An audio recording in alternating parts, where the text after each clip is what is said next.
Homeland Security Secretary Kirstjen Nielsen on Monday effectively became the public face of the Trump administration's zero-tolerance strategy that has separated more than 2,000 immigrant children from their families over 6 weeks, offering a forceful defense of the practice while erroneously insisting that it was not the result of a new policy. Pressed into service amid a maelstrom of bipartisan criticism, Nielsen addressed reporters at the White House's daily briefing in an attempt to quell the mounting outrage over images of children crying after being taken away from their parents by Border Patrol agents at the southern border. Yet Nielsen's response, which at times contradicted itself, offered evidence that the administration, and perhaps Nielsen herself, was still struggling to formulate a message to counter critics who have accused the Trump White House of creating a humanitarian disaster. This administration did not create a policy of separating families at the border, Nielsen declared.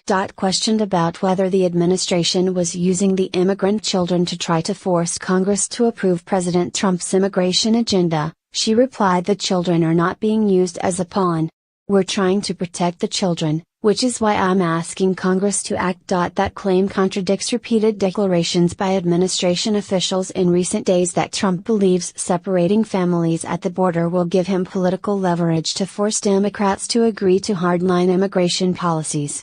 The surge in separations is a direct outgrowth of a zero-tolerance border policy announced by Attorney General Jeff Sessions in April. Nielsen's role as the lead defender of the administration's immigration policies follows months of worsening tensions between her and Trump, who has repeatedly berated the Department of Homeland Security chief in front of other White House officials and blamed her for the surge in border crossings that began earlier this year. The spike has threatened to undermine Trump on his signature campaign promise in the lead-up to the midterm elections, and it has alarmed the president and his aides as the House prepares to vote on a pair of immigration bills this week aimed at finding consensus on an issue that has divided the party. Nielsen's contentious 20-minute appearance in the briefing room came as several prominent Republicans, including former First Lady Laura Bush, have publicly joined Democrats in denouncing the family separations as callous and cruel.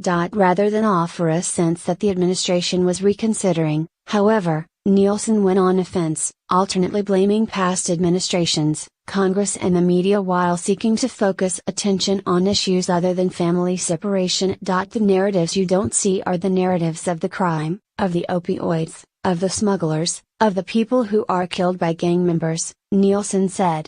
So we don't have a balanced view of what's happening. But the border is being overrun by those who have no right to cross it. In a speech to a law enforcement conference in New Orleans earlier in the day, Nielsen said the administration will not apologize for the job we do. Nielsen has struggled to establish herself as the head of a sprawling government agency and win Trump's confidence after White House Chief of Staff John F. Kelly successfully lobbied the president to name her to the top DHS job in December. Nielsen, a former George W. Bush aide on Homeland Security, served as Kelly's deputy when he led DHS for the first 6 months of Trump's tenure and then joined him as a deputy at the White House. Her ascension at DHS coincided with a spike in illegal immigration after the numbers had plummeted in Trump's first year amid his harsh rhetoric and push for stricter enforcement.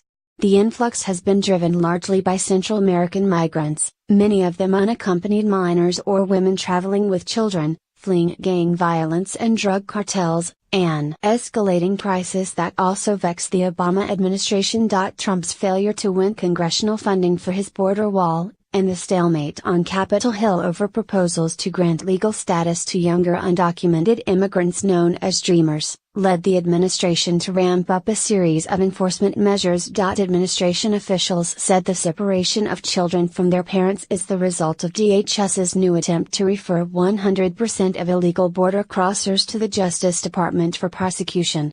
Under U.S. laws, they said, children cannot be held in federal jails, meaning they are placed in detention camps and shelters operated by Health and Human Services. Lawmakers and journalists have reported on the conditions, and on Monday an audio tape featuring children sobbing and crying out for their parents was released by ProPublica, an investigative news site, which said it was recorded at a U.S. Customs and Border Protection detention center.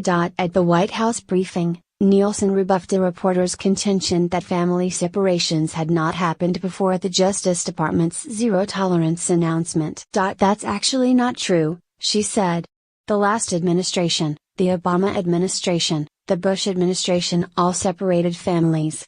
Their rate was less than ours, but they absolutely did this. This is not new."